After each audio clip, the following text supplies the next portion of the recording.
네, 여러분 반갑습니다. 시바쌤입니다. 드디어 떴습니다, 여러분. LH 한국토지주택공사가 떴습니다.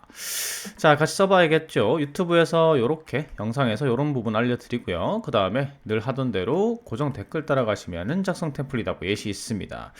자, 본격적으로 시작하기 전에 구독, 좋아요 부탁드리면서 바로 시작합니다. 이번 채용 보시면요, 자기소개서 비중이 상당합니다. 40점이에요.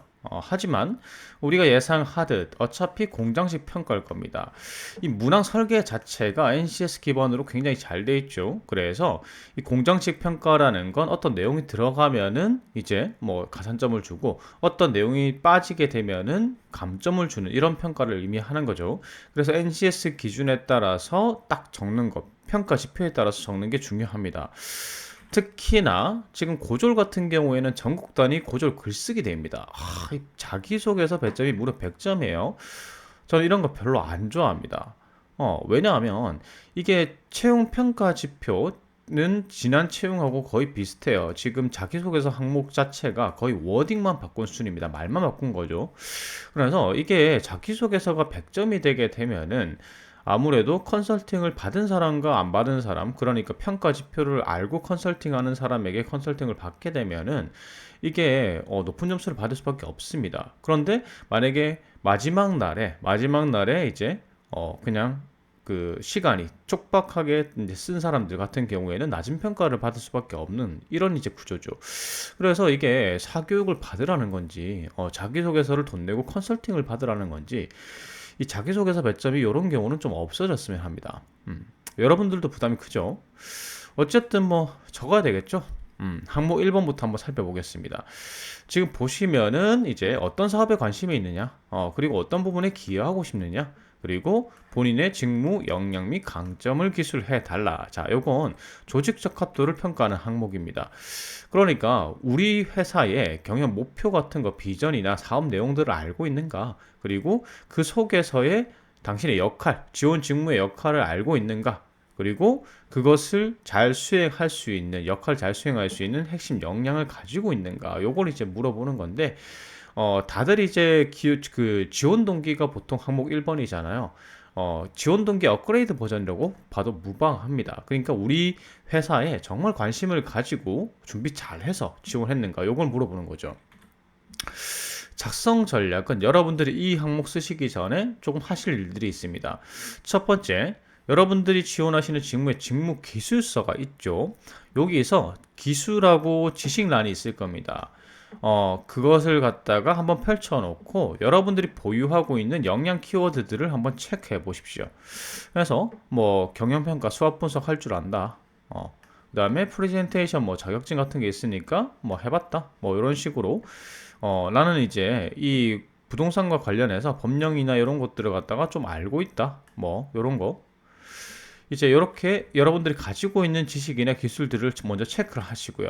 그 다음에 여러분들의 핵심 역량을 파악을 합니다. 만약에 내가 경력이 있고, 여기서 경력이라는 건 유관입니다. 그러니까 여러분들이 지원하시는 직무와 업무가 비슷한 걸 갖다가 경험해봤다던가, 아니면 간접 경험을 해봤다던가. 간접 경험이면은 실제로 이제 돈 받고 일한 게 아니라 간접 경험이면 유관 경험이고, 내가 돈을 받고 4대 보험이 되는 일을 했으면 유관 경력이 되는 거죠. 그래서 이런 경력과 경험이 있으면서, 관련 경험이 있으면서 정량적 근거, 자격증과 교육사항까지 갖추고 있으면은 이게 티어가 높은 핵심 역량입니다. 그러니까 내가 만약에 회계 사무소에서 잠깐이라도 경력이 있다. 한 이제 뭐 1년 정도 경력이 있고, 그 다음에 자격증이, 회계 관련 자격증이 하나가 있고, 그 다음에 전공 교육도 많이 받았다. 이러면 이게 핵심 역량인 거죠. 그런데 회계사무소까지 경력은 아니고 실습 정도 한 적이 있다. 이건 경력이 아니죠. 실습한 적이 있고 똑같이 자격증하고 교육상이 있다. 이러면 한 티어가 낮은 이제 영향이 되는 겁니다. 자, 이런 식으로 능력 키워드별로 그 증거라고 하면은 정량적 근거면 자격증하고 교육사항이 되는 거고, 그 다음에 정성적 근거는 이제 그 경험이 되는 거죠. 그래서 이런 걸 바탕으로 내가 핵심 역량이 뭔지 파악을 하십시오. 자, 그렇게 한 다음에 핵심 역량 파악이 되면은 여러분들의 직무 기술서 가시면은 직무 수행 내용이 있습니다. 여기서 잘할 수 있는 업무를 찾으십시오. 그래서 뭐 내가 이때까지 지금 보니까 자산관리 업무는 정말 잘할 수 있어. 내 생각에 잘할 수 있는 게 아니에요. 여러분들이 이제 직무 기술서 바탕으로 체크를 해보시고 이 능력들을 가지고 있으면은 자산관리 능력을 잘 할 수 있다. 이렇게 이제 판명이 가능해야 됩니다. 그래서 잘할 수 있는 업무를 갖다가 선택을 하시고 그 업무와 관련된 사업 분야를 찾으셔야 됩니다. 자, 요 과정이 중요해요. 사실은 이제 여기까지만 하시면은 거의 90%는 다 적었다고 보시면 됩니다. 그래서 주요 사업 내용은 LH 같은 경우에는 상당히 상세하게 요 사업 내용이 홈페이지 나와 있죠. 그래서 요 주요 사업을 갖다가 여러분들이 지금 여기까지 판명하신 걸 바탕으로 해서 이 관련 사업을 찾으십시오. 근데 사실 LH 같은 경우에는 사업마다 거의 모든 직무와 관련이 있습니다. 그래서 특별히 연결시키기 어렵다라고 생각하시지 않으셨으면 좋겠어요. 뭐 상경계 같은 경우에는 상경계가 연관된 사업이 없는데 이렇게 생각하실지 모르겠는데 이런 사업단마다 이 사업 관리라는 직무가 다 따로 있죠. 그게 이제 행정직입니다. 상경계 직무이죠. 그래서 거의 모든 사업하고 관련이 있다고 보시면 돼요. 그리고 사실은 이게 뭐 어떤 사업을 관심 있다고 할지 굉장히 고민을 많이 하실 거예요. 혹시나 내가 입사를 하게 되면은 그 사업단에 가지 않을까? 나는 그거 싫은데. 이렇게 생각하지 않으셔도 돼요. 이거는 자기소개서일 뿐, 나중에 인사 배치하고는 거의 전혀 상관이 없습니다. 이거 반영하는 기관을 본 적이 없어요. 그래서 어떤 사업을 선택하는지는 그렇게 중요하지가 않습니다. 우려하실 필요가 없어요. 그리고 이제 홈페이지 조직도를 확인을 해보면은 사업단별로 거의 이렇게 조직도가 구성이 되어 있습니다. 그래서 열어보시면은 세부 업무가 나와요. 뭐 이렇게 주거복지 기획처를 딱 클릭을 하셔가지고 클릭을 해보면은 여기서 어떤 일들을 하는지 내 직무와 관련이 있는지 없는지가 나옵니다. 그래서 내 직무와 관련이 있으면은 여기에 관심이 있습니다. 이렇게 할 수 있다라는 거죠. 그런데 사실은 열어보지 않아도 느낌이 딱 옵니다. 지금 보면요, 공공주택 사업만 하더라도 기획처, 사업처, 정비처, 뭐 설비처, 전기처 이렇게 엄청나게 많이 나오죠. 여기 보면은 전기처는 당연히 전기하고 관련이 있을 거고 전기직하고, 설비처는 설비하고, 그러니까 기계직하고 관련이 있을 거예요. 그리고 이제 뭐 기획처는 상경계죠.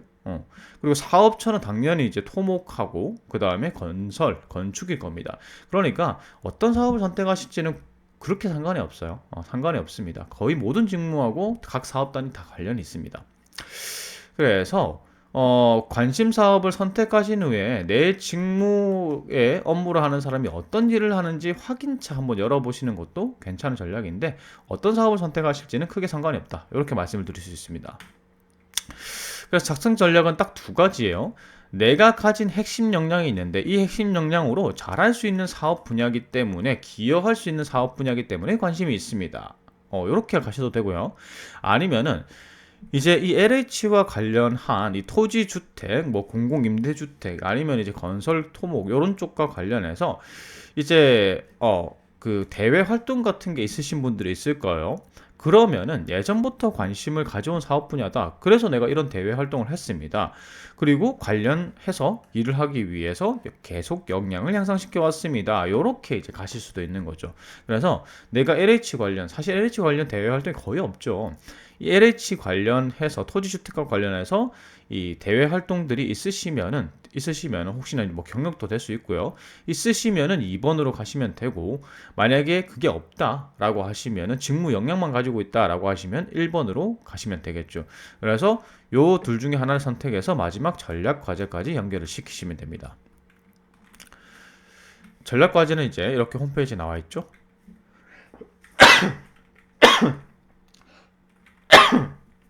죄송합니다. 자, 이제 작성 플롯 가보겠습니다. 작성 플롯은요, 어떤 사업에 관심이 있고요, 제가 가진 핵심 역량 키워드 한 두 개 가지고 요렇게 기여할 수 있습니다라고 두 갈식으로 모든 평가 지표를 때려박습니다. 그런 다음에 이 관심 있는 사업에 대해서 뭐 대외 활동이라든지 이런 것들 근거 제시를 하시면 되고요. 그 다음에 핵심 역량 쭉 정리를 하시면 됩니다. 제가 추천드리는 거는 아무래도 공장식 평가가 예상되니까 평가하기 용이하게 개조식으로 작성하시는 걸 추천드립니다. 꼭 개조식이 아니라도 괜찮아요.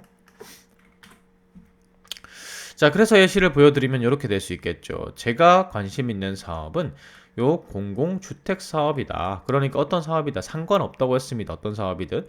그래서 사업이며 제가 가진 핵심 역량 요거를 바탕으로 해서 이 토지주택공사의 경영 목표에 자신이 기여할 자신이 있습니다. 이렇게 두 갈식으로 첫 문장을 쓰시면 됩니다.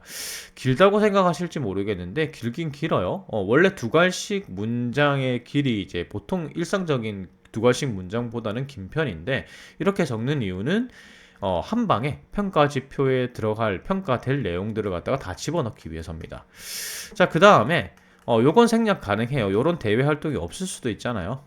없을 수도 있으니까 없으면은 이 부분을 생략하시면 됩니다. 근데 LH 관련이나 이런 토지주택공사 관련 이제 그 공공기관의 인턴이라든지 아니면은 관련 대외 활동을 하신 경험 있으시면 적으시는 게 좋습니다. 그래서 뭐 관심이 있어서 이런 거 했다. 라고 하시면 되겠죠. 그리고 핵심 역량을 향상시켜 왔기 때문에 제가 이제 설계하고 시공 관리 능력을 꾸준히 향상시켰다. 이게 이제 직무 능력 키워드죠. 요걸 향상시켰기 때문에 업무 수행에 자신이 있습니다. 해놓고 이제 이렇게 역량을 정리를 하시면 되는 거죠. 그래서 뭐 시공 관리 능력이 있는데 이 시공 관리 능력 중에서 이제 관련 자격은 이런 게 있고 관련 교육은 이런 것들을 받았고 그 다음에 관련 경험은 이런 것들을 했습니다 라고 이제 제시를 하시면 됩니다. 교육 같은 경우에는 다 적을 필요는 없고 중요 과목만 딱딱 이렇게 적어서 뭐 몇 학점을 이수했다 혹은 이제 그 교외 교육이죠. 외부 교육 받으신 게 있을 수도 있죠. 그러면 외부 교육 뭐뭐 받았는지 몇 시간 받았는지 그런 것들을 갖다가 적으시면 되고요. 이건 이력서가 아니기 때문에 이런 식으로 자격증 중에서 현재 따고 있는 것도 적을 수가 있습니다. 그리고 이제 관련 경험 같은 거 적으실 때 만약에 일을 하신 경험이라면은 뭐 기간이라든가 어떤 업무를 했다는 걸 간단하게 기술해 주시면 되겠죠. 경력이실 경우 관련 경력이나 뭐 이런 것들을 갖다가 기재하실 경우에는 조금 더 상세하게 적는 게 좋은데 항목 2번에서 적을 수가 있거든요. 그러니까 여기서 굳이 막 주저리 적을 필요는 없습니다. 그 다음에 요것만 가지고는 반드시 4번 항목을 적으시는 걸 추천드리는데 여기 위에 것만 가지고는 이 사람이 직무와 관련한 역량을 많이 가지고 있다, 적게 가지고 있다. 이걸 위원들이 그 서류평가 위원들이 평가하기가 좀 용이하지 않죠. 다 읽어봐야 되니까. 근데 이렇게 정리를 해두면 여기서 이제 키워드들은 직무 기술서에서 다 뽑아왔습니다. 그래서 요 위에 걸로 증명할 수 있는 가지고 있음을 증명할 수 있는 직무 기술서에 있는 키워드들을 다 적어 놓은 겁니다. 이렇게 적어 놓으면은 이제 서류평가위원도 직무 기술서 기반으로 평가할 거기 때문에 평가가 굉장히 용이하게 되겠죠. 그래서 이렇게까지 정리를 하시면 됩니다. 자, 이렇게 이제 마무리를 하시면 되고요. 그 다음에 항목 2번 가보겠습니다. 본인의 전문성 또는 역량 향상에 가장 도움이 됐던 경력, 활동, 뭐 경험 이런 것들을 적어달라고 합니다. 직무 수행 능력을 평가하는 거고요. 직무 기술서 기반해서 지식과 기술을 얼마나 보유하고 있는지를 평가하는 항목이에요. 그리고 유관 경험, 그러니까 직무 유관 경력 및 경험의 보유도를 평가합니다. 요거 두 가지 가지고 이 항목 2번을 평가하는 건데 여러분들이 항목 2번을 작성하실 때는요, 유관, 경력, 경험을 인정받는 것이 굉장히 중요합니다. 직무와 유관하냐 안 하냐에 따라서 평가 결과가 달라집니다. 그래서 유관 경력이나 경험으로 여러분들이 적으신 걸 인정받으시는 게 굉장히 중요한데 여기서 일단 유관 경력이라는 거 가장 높은 평가를 받는 유관 경력이라는 건 정말 지원 직무와 유사한 업무와 역할을 수행한 경력을 의미합니다. 뭐 이게 뭐 2개월이건 3개월이건 6개월이건 1년이거든요. 그래서 요 유관 경력이 제일 인정을 많이 받고요. 그 다음에 유관 경험입니다. 지원 직무와 유사한 업무 및 역할을 수행한 경험이에요. 여기서 경력과 경험의 차이는 경력은 돈 받고 일한 거고요. 그 다음에 4대 보험이 되고 경력증명서가 끊기는 걸 의미합니다. 그래서 이게 인턴하고 이제 실습 같은 경우 공공기관 인턴 같은 경우 4대 보험 되고요. 급여 받고요. 그 다음에 이제 경력증명서까지 발급이 되잖아요. 그래서 이 서류상으로 볼 때 경력으로 인정될 만하지만은 사실은 경험이 됩니다. 진짜 업무를 하는 게 아니잖아요. 인턴을 가게 되면은 사실 보조 업무를 하기 때문에 경험에 가깝습니다. 그래서 인턴이나 실습한 거, 여러분들이 직무와 관련해서 인턴 실습하신 게 이제 유관 경험이 되는 거예요. 여기서 또 좀 애매한 건 뭐냐면 이공계 분들이죠. 이공계 분들이 그냥 공공기관에, 공기업에 인턴을 하셨을 경우 보통 사무보조 역할을 하게 됩니다. 그러면은 이거는 유관 경험이 될 수가 없는 거예요. 직무유관. 내가 건축직으로 지원을 하는데 공기업 그냥 상경계 직무 사무보조를 했단 말이죠. 요거는 유관 경험으로 인정을 받으실 수가 없습니다. 그리고 그런데 만약에 진짜 건축직 하신 분들 있죠. 건축직 사무보조 요런 건 괜찮은 거죠. 그리고 LH 같은 이제 주택이나 토지 관련한 공기업에서 내가 이공계라고 할지라도 토지 관련돼서 사무보조 인턴을 했다면은 그건 또 인정될 수 있습니다. 왜냐하면 관련한 문서나 서류들을 다뤄보기 때문이죠. 그래서 상경계 같은 경우에는 인턴 실습 관련해서 인턴 실습한 거, 그 다음에 이공계 같은 경우에는 이제 토지 주택 관련해서 공기업에서 사무 보조를 하거나 아니면은 정확하게 이렇게 뭐 건축직, 기계직 이런 식으로 인턴을 뽑는 경우가 있죠. 그런 인턴을 한 경험, 그것만 직무 유관 경험으로 인정받으실 수가 있습니다. 자, 마지막으로 사실 이런 게 잘 없죠. 이런 게 잘 없고 마지막으로 이제 직무와 유관한 경험은 어떤 게 있냐면 지원 직무 수행에 필요한 역량들을 활용 발휘해 본 경험입니다. 그러니까 뭐 과제를 수행했다든지 아니면은 공모전에 참여했다든지 이런 것들을 의미하는 거죠.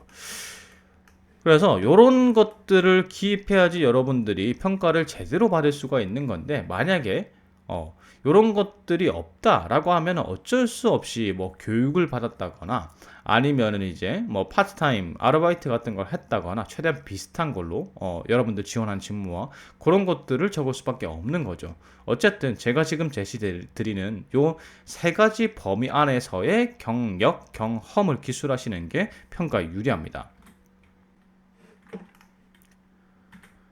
자, 이제 작성 블록부터 알아보면요.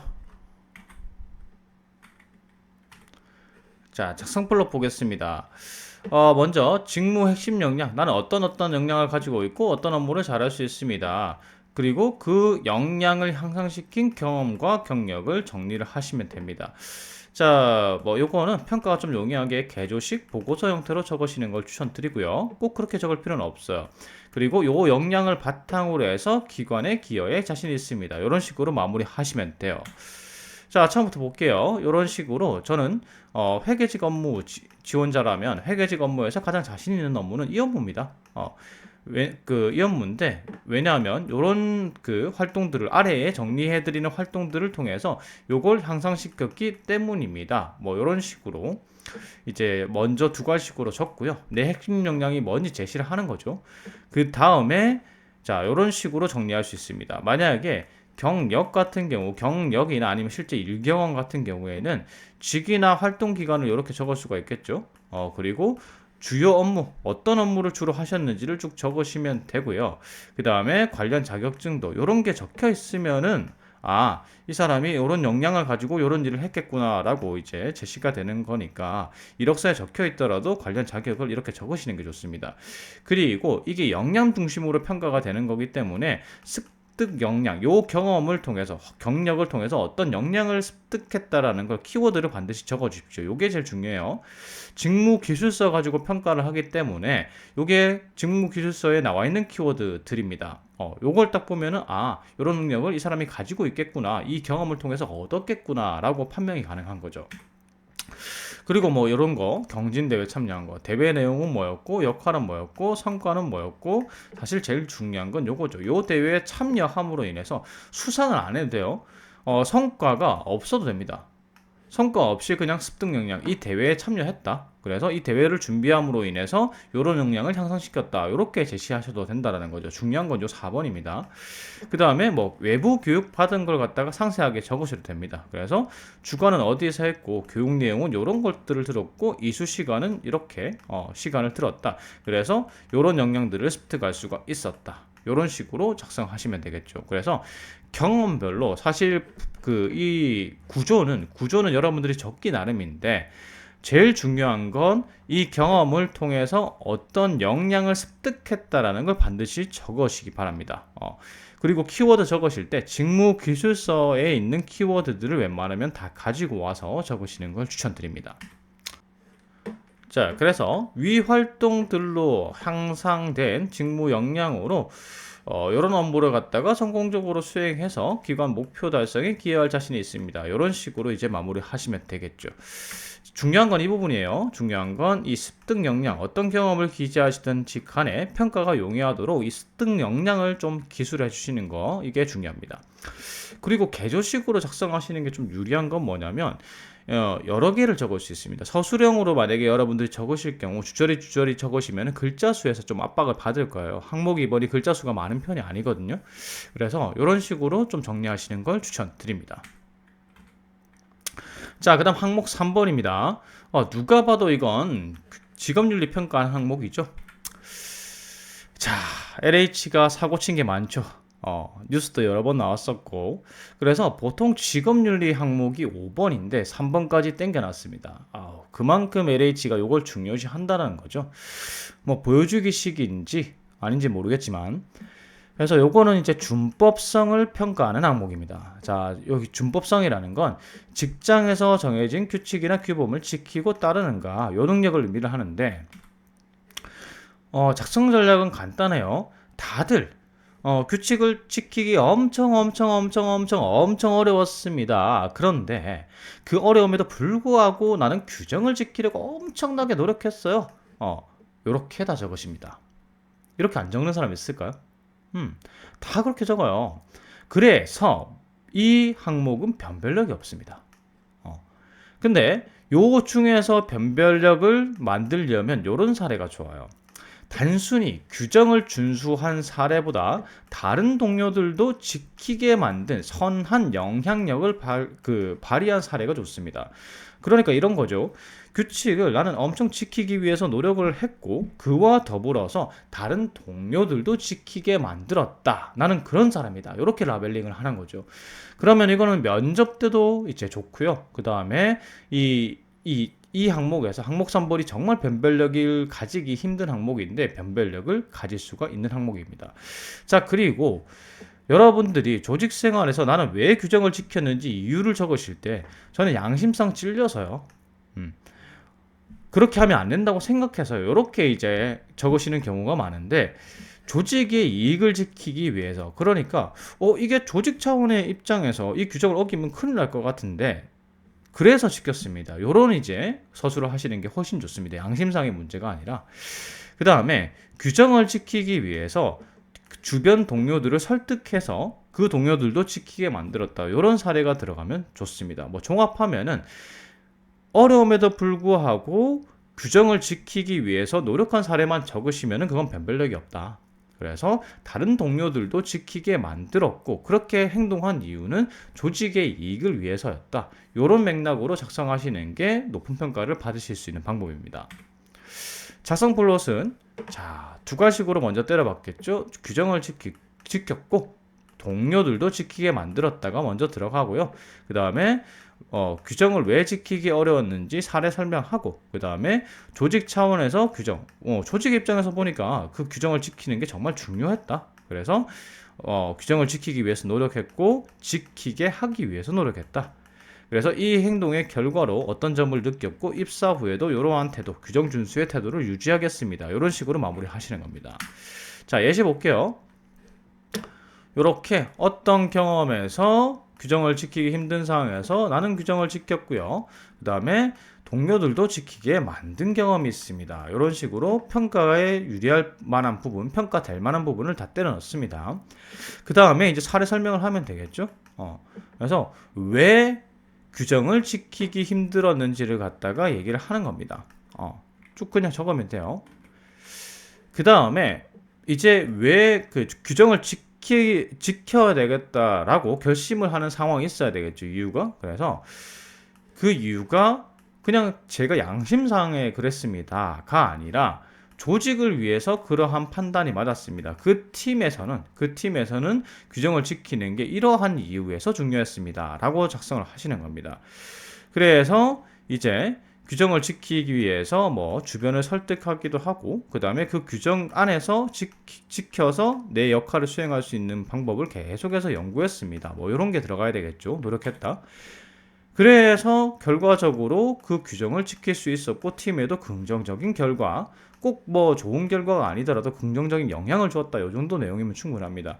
그래서 규정 준수가 중요하다는 것을 깨달았고 입사 후에도 이런 태도를 유지하겠습니다. 이런 식으로 마무리를 하시는 겁니다.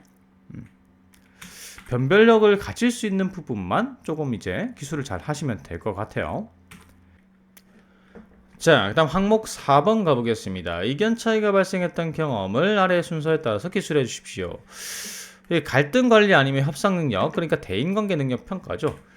이게 지난번 채용에서는 대인관계 특장점을 물어봤었어요. 근데 이게 아마 평가하기가 애매했을 겁니다. 그래서 워딩을 바꾼 것 같아요. 대인관계 특장점 물어보니까 무슨 NCS 기준이 아니라 NCS 단어가 아니라 막 다른 걸 막 얘기하더란 말이죠. 뭐 저는 친화력이 좋습니다. 이런 걸 적었겠죠, 지원자들이. 그런데 얘네들이 평가하고 싶은 건 협상 능력 아니면 갈등 관리 능력이거든요. 지금 워딩상으로 봤을 때. 그래서 이번에는 조금 더 직접적으로 바꾸지 않았나 싶습니다. 근데 이렇게 할 것 같았으면은 요걸 없애고 갈등만 딱 넣어서 갈등 관리 능력을 평가하거나 아니면 갈등 없애고 의견 차이만 딱 해가지고 우리는 협상 능력 평가하겠습니다. 요렇게 직접적으로 좀 더 보여줬으면 어땠을까 싶어요. 굳이 왜 넣어놓는지 모르겠어요. 그래서 굳이 넣어놓은 이유가 있다고 생각해서 저는 협상 능력에 더 가까울 거라고 생각하긴 해요. 근데 요거 이제 고민하실 필요는 없는 게 협상 능력하고 갈등 관리 능력은요 거의 이제 작성 플롯이나 평가 기준이 90% 이상 일치합니다. 그러니까 크게 신경 쓰실 필요가 없어요. 순서가 똑같습니다. 무슨 순서가 똑같냐면 협상 능력하고 이제 갈등 관리 능력은요 이 해결하는 과정이 똑같잖아요. 이 갈등 혹은 이 의견 차이가 왜 발생하는지 원인 파악해가지고 그에 대한 적절한 대안 제시해서 해결하는 거. 그래서 작성 플롯이 똑같다. 이렇게 보시면 돼요. 평가 기준도 똑같아요. 객관적으로 원인을 분석했는가, 적극적으로 개입했는가 이런 것들이 들어가기 때문에 협상 능력하고 갈등 관리 능력은 거의 평가 기준이 동일하다고 보시면 됩니다. 단 협상 능력이 평가 기준이 조금 더 많습니다. 그래서 저는 지금 설명을 협상 능력으로 설명을 할 거예요. 왜냐하면 협상 능력을 여러분들이 협상 능력으로 기재를 하시게 되면요. 갈등 관리 능력은 자연스럽게 평가가 되기 때문이에요. 자, 그래서 이제 설명을 드리면 어떤 내용이 들어가야 되느냐. 우선 쟁점 파악을 위한 노력이 들어가야 됩니다. 견해차, 갈등이 왜 발생하는지 원인 파악을 위한 노력이에요. 그리고 상대방이 실제로 원하는 것을 파악하기 위한 노력을 합니다. 우리가 갈등이나 이 의견 차이가 발생했을 때 표면상의 이유와 속이유가 있습니다. 예를 들면은 501호라는 동아리방이 있다고 칠게요. B였어요. 그래서 A 동아리하고 B 동아리가 동시에 이 동아리방을 원합니다. 그럼 표면상은요. A 동아리는 501호를 원한다. B 동아리는 501호를 원한다. 이게 표면상의 갈등 원인입니다. 그러니까 두 개 다 같은 동아리방을 원한다가 갈등의 원인이 되는 거죠. 근데 이건 표면상의 원인일 뿐이에요. 표면상의 원인일 뿐이고 속을 들여다보면은 A 동아리는 좀 더 큰 동아리 방으로 옮기고 싶어서 그럴 수 있고요. B 동아리는 층수가 너무 높아서 엘리베이터도 없는데 너무 힘들다. 그래서 층수가 낮은 동방을 원하기 위해서 그럴 수도 있습니다. 그래서 이게 표면상으로는 둘 다 501호를 원하는데 실제 이유를 따져보면 속 이유를 따져보면은 다르다는 거죠. 그래서 이게 의외로 쉽게 해결이 날 수도 있는 거예요. 만약에 얘가 뭐 한 3층 정도를 301호를 쓰고 있고 얘가 801호를 쓰고 있었으면 얘가 여기로 옮기고 얘가 여기로 옮기면 갈등이 간단하게 해결될 수도 있는 겁니다. 이해가시죠? 그래서 상대방이 실제로 원하는 것, 이 갈등이 발생하는, 이 의견 차이가 발생하는 실제 원인이 뭔지 파악하기 위해서 노력하는 것을 의미합니다. 이게 자료 수집일 수도 있고요. 아니면은 인터뷰, 경청을 통해서 그 실제로 원하는 걸 파악할 수도 있는 거죠. 그런 내용이 들어가야 됩니다. 그 다음에 윈윈 전략이 협상 능력으로 여러분들이 만약에 기술하실 경우에 가장 큰 실수가 이게 지금 이거죠. 다른 구성원과 갈등 또는 의견 차이예요. 그러면 여러분들이 요걸 설득을 했다. 내가 이런 식으로 논리적으로 해가지고 설득을 했다로 가시는 경우가 많습니다. 근데 협상은요, 협상과 갈등 관리는 근본적으로 윈입니다. 의견 조율 과정에서 내 의견과 나의 입장을 고려하는 것이 아니라 서로에게 도움이 되는 절충안을 제시해서, 즉 조율했다가 올바른 내용입니다. 설득했다가 아니라. 내가 이 부분을 양보하고 상대방이 이 부분을 양보해가지고 갈등을 해결했다. 의견 차이를 해소했다. 근데 이렇게 한 이유는 조직의 입장에서 이게 가장 합리적이었기 때문이다. 이런 맥락이 제일 좋은 서술입니다. 그래서 무조건 제 의견이 있었는데 갈등이 생겼습니다. 무조건 양보했습니다. 무조건 설득했습니다가 아니고 조율했다. 그리고 그것은 왜 그렇게 행동했냐? 조직을 위해서 그랬다. 이런 내용이 들어가야 되는 거죠. 그래서 결론은요, 상대방이 원하는 게 정말 무엇인지 파악하고 견해차의 원인을 파악했고요, 공동의 이익을 추구할 수 있는, 그러니까 조율하는 방식으로 해서 그 갈등을 해결했습니다. 그리고 예전에도 그랬기 때문에 이제 제 직무에서 어떠한 상황에서 견해차가 발생했을 때 공동의 이익을 추구하는 건설적인 협상을 할 수 있습니다. 이 정도로 마무리하시는 거죠. 자, 어떻게 적용할 수 있는지 작성 플루하고 예시를 볼게요. 첫 번째, 저는 공동의 이익을 추구하는 협상 전략으로 성과를 창출한 경험이 있습니다. 요렇게 의견 차이나 갈등이 발생했고요. 표면상의 이유는 요거였는데 제가 조금 더 들여다보고 인터뷰하고 자료조사하고 이렇게 해보니까 정말 상대가 원하는 것은 무엇이었습니다. 그래서 제가 봤을 때 제 의견만 고수하는 것, 상대의 의견만 고수하는 것보다는 조율하는 게 조직의 입장에서 좋다고 판단을 했습니다. 그래서 어떤 대안, 나도 좀 양보하고 상대방도 양보하는 그런 이제 대안을 제시를 했고, 그래서 갈등은 해결되었습니다. 그래서 제가 지원한 직무에서 협상이 이런 상황에서 필요할 수 있습니다. 이런 상황에서 그래서 저는 뭐 예전에 이렇게 해결한 경험이 있고 갈등을 관리할 수 있는, 협상을 할 수 있는 능력을 갖추고 있기 때문에 저는 그러한 상황을 잘 해결할 자신이 있습니다. 이런 식으로 마무리하시는 겁니다.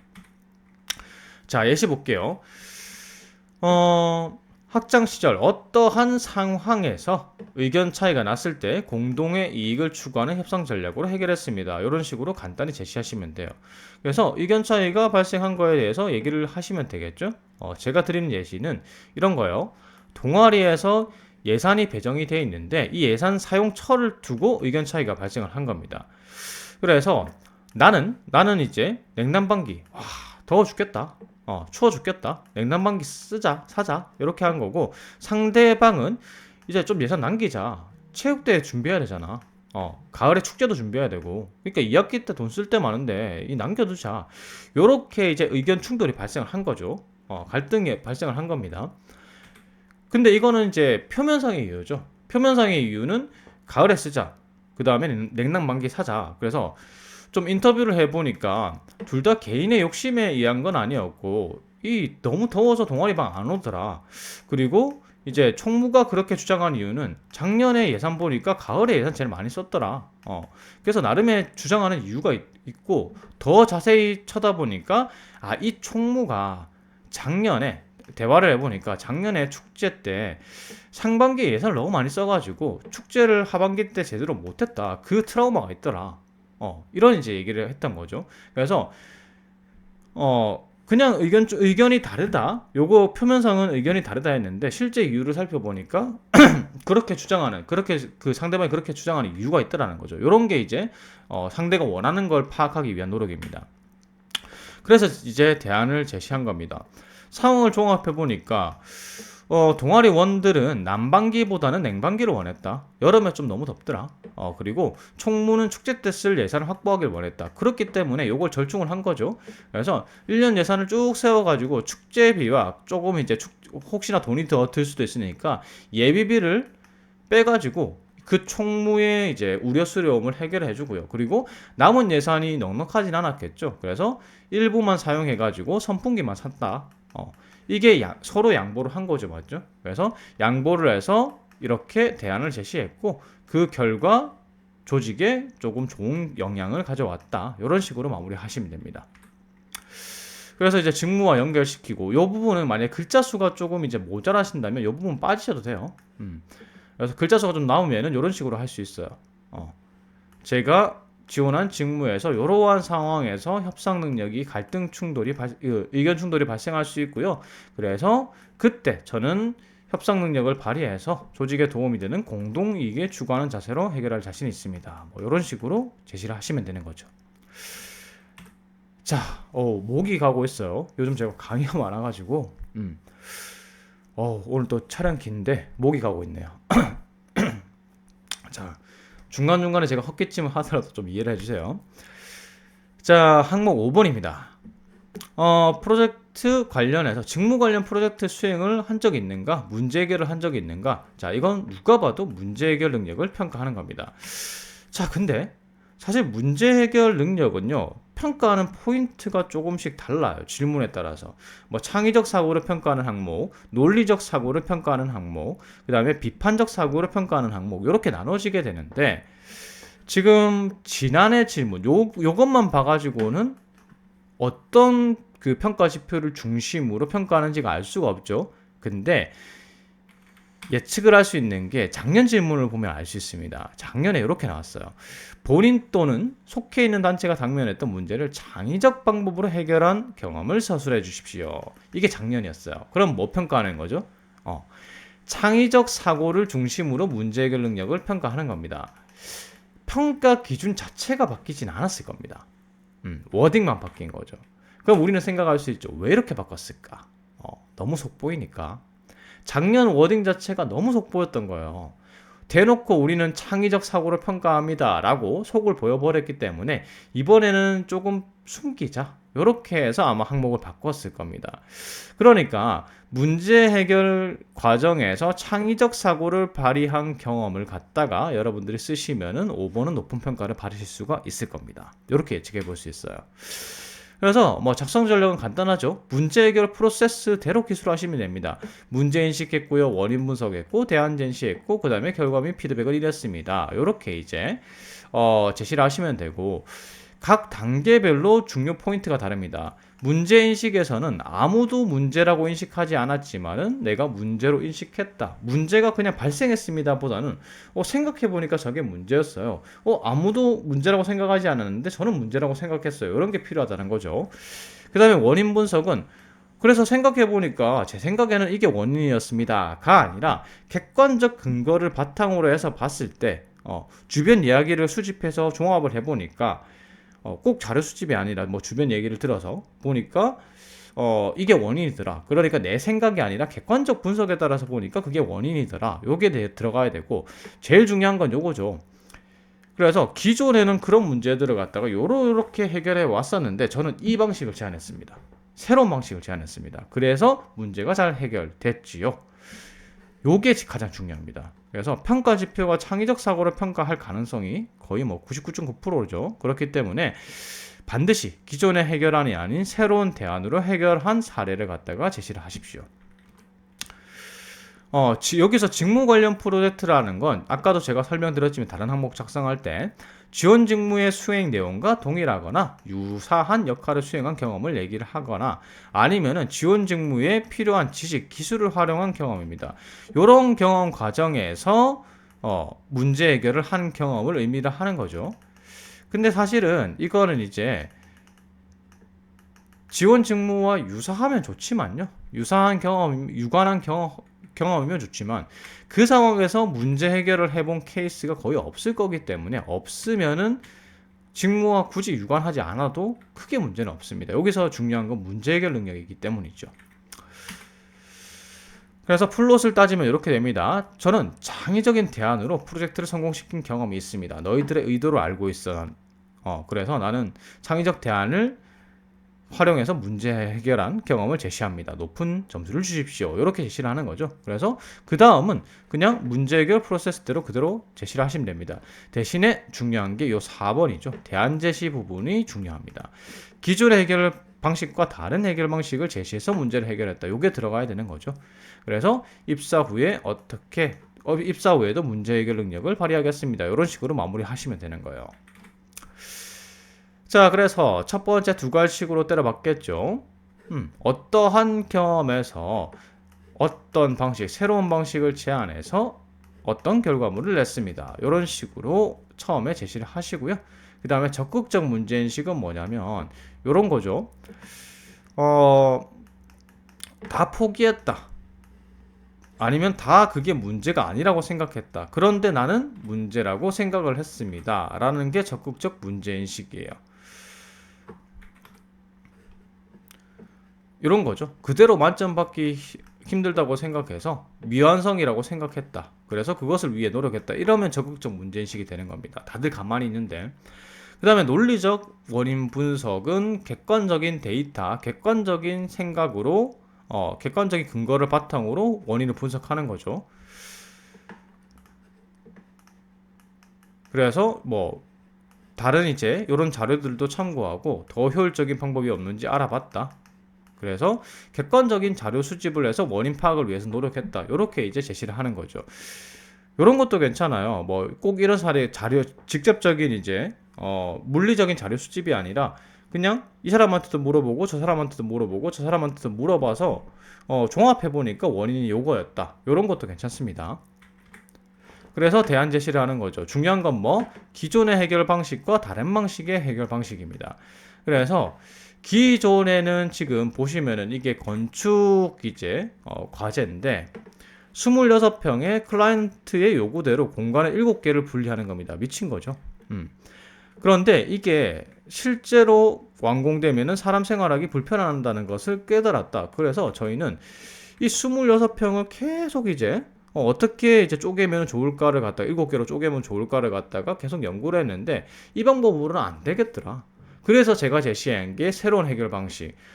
공간을 수직으로, 그러니까 요렇게 했을 때 요렇게 분리하는 게 아니라 요렇게 1, 2층으로, 1층, 2층으로 복층으로 분류해버리는 방법을 제안했다. 새로운 해결 방식이죠. 원래는 우리 조에서 의논했던 건 전부 다 뭐였습니까? 그냥 평면도를 쪼개는 거였는데 제가 제시한 거는 이제 수평으로 쪼개버리는 거죠. 그래서 이 창의적 대안을 갖다가 제시를 했었고 그래서 설계를 갖다가 완료할 수 있었습니다. 문제가 해결됐지요. 만점을 받았습니다. 이런 식으로 해결한 거죠. 그래서 원래 우리 조가 하고 있던 거, 우리 팀이 하고 있던 거, 그 조직에 하고 있던 문제 해결 방식과 다른 것을 제시해서 문제를 해결한 방식이면 충분합니다. 그래서 이 경험을 바탕으로 기존의 방법이 안 좋아하지 않는 창의적 사고가 문제 해결에 중요하다는 것을 깨달았습니다. 그리고 입사 후에도 이렇게 임하겠습니다. 이런 식으로 마무리하시면 되겠죠. 지금 항목 5번까지 다 해봤는데 사실상 평가가 많이 차이 나는 건 1번, 1번일 겁니다. 정량적인 이제 근거들도 많이 들어가고 1번, 2번이 정말 차이가 많이 나고요. 3, 4, 5번 같은 경우에는 사실 변별력이 많이 없는 이제 항목입니다. 그렇기 때문에 1, 2번에 조금 주력해서 여러분들이 작성을 좀 하시고요. 3, 4, 5번 같은 경우에 힘을 좀 빼고 작성을 하시는 게 좋습니다. 가독성만 높이시는 작업을 계속 하시면 돼요. 그리고 제가 늘 말씀드리는 게 지원 시기가 중요하다고 말씀을 드립니다. 마지막 날이나 마지막 전날 그 지원하시게 되면은 면접 순서도 제일 마지막으로 갈 가능성이 높아요. 근데 면접에서 마지막 순서로 갈수록 합격률이 낮아지거든요. 이건 통계상에도 지표가 있습니다. 그래서 면접관 교육할 때도 제가 그렇게 하거든요. 면접위원들 교육할 때 마지막으로 갈수록 집중력이 떨어지고 평가 결과가 평가 기준이 좀 박해집니다. 그러니까 그런 것들을 갖다가 조금 주의하시면서 평가를 하셔야 됩니다. 이렇게 이제 얘기를 하거든요. 그래서 조금 이제 1, 2번을 확실하게 적고 3, 4, 5번을 갖다가 가독성을 좀 많이 높이신 작업만 하신 다음에 되도록이면 마지막 날, 마지막 전날이 아닌 그 전에 지원하시는 걸 추천드립니다. 자, 여기까지 항목 5번까지 공략 다 해봤고요. 제 영상이 도움이 되셨다면 구독, 좋아요 부탁드리겠습니다. 감사합니다.